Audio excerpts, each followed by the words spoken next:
Trump வந்து ஒரு பக்கம் இந்தியாவுக்கு எதிராக செயல்பட ஆரம்பிச்சிருக்காரு. வரி விதிப்பை வந்து நாளைக்கு அமல்படுத்த போறாரு. அது மட்டும் இல்லாம இன்னொரு பக்கம் பாகிஸ்தானோட ஒரு ஒப்பந்தம் பண்ணியிருக்காங்க. அதாவது அங்க இருக்கக்கூடிய ஒரு ஆயில் ரிசர்வ் டெவலப் பண்ண போறோம், எண்ணெய் வளங்களை பாகிஸ்தான்ல டெவலப் பண்றதுக்கு நாங்கள் உதவியா இருப்போம் மாதிரி ஒரு தகவலை பகிர்ந்திருக்காரு. அது என்ன மாதிரி அக்ரிமெண்ட்னு முழுசா வெளியில தெரியல.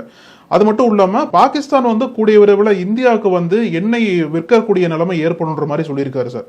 அது மட்டும் இல்லாம இன்னொரு கருத்து என்ன சொல்றாங்கன்னா, இங்க இருக்கக்கூடிய என்ன சொல்றாங்க அப்படின்னா, ட்ரம்ப் என்னதான் பிரஷர் கொடுத்தாலும் இங்க இருக்கிற இந்திய அரசு வந்து பணிய வைக்க முடியாது.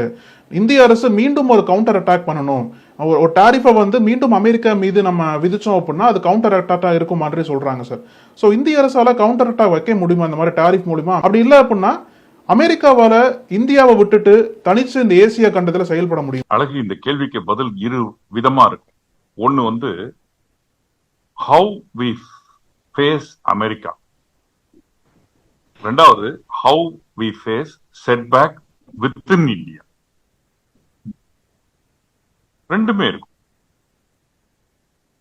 இந்த முடிவை நான் எடுப்பதற்கு முன்னால், அதாவது அமெரிக்காவுடன் ஒரு கடினமான ஒரு போக்கை நான் கடைபிடிக்க போகிறேன் அப்படின்ற ஒரு முடிவை எடுப்பதற்கு முன்னால் யோசிக்க வேண்டியது, இதனால் நமக்கு ஏற்படும் பாதிப்பு என்ன, ஆல்டர்னேட்டிவ் மார்க்கெட் என்ன, யாரெல்லாம் இதனால பாதிக்கப்பட போறாங்க, அவங்களை எப்படி காப்பாற்ற போறோம் அப்படின்றத யோசித்து அவர்களை காப்பாற்றி விட்டு அப்புறம் தான் இந்த ஸ்டெப்பை எடுக்க முடியும். இல்லைன்னா அந்த ஸ்டெப்பை எடுத்ததுக்கு அப்புறம் நம்மளை அழித்துக் கொள்ள முடியும். இரண்டாவது, நம்ம யோசிக்கணும், இந்தியா ஒரு மேக் இன் இந்தியா அப்படின்னு இருந்தாலும் நிறைய மூலப்பொருட்கள் வெளிநாட்டிலிருந்து இறக்குமதி தான் செய்யப்படுகிறது, குறிப்பாக சைனா.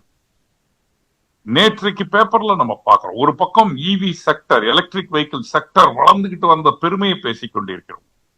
மறுபக்கத்துல நேற்றைய அறிவிப்பு என்ன, மேக்னெட்ஸ் கிடைக்காததனால் பல இவி நிறுவனங்கள் காலவரையற்ற மூடுதலுக்கு உள்ளாக நேரிட வாய்ப்பு இருக்கிறது என்றதை பத்தி படிக்க. சப்போஸ் இந்த மூலப்பொருட்களை தரக்கூடிய வெளிநாட்டு நிறுவனங்கள் நிறுத்தி கொண்டன என்றால் இந்தியாவின் கதி. இந்தியாவிலே கன்சம்ஷன் அதிகம் என்பதிலே மாறுபட்ட கருத்து யாருக்குமே இருக்கு. வாங்கும்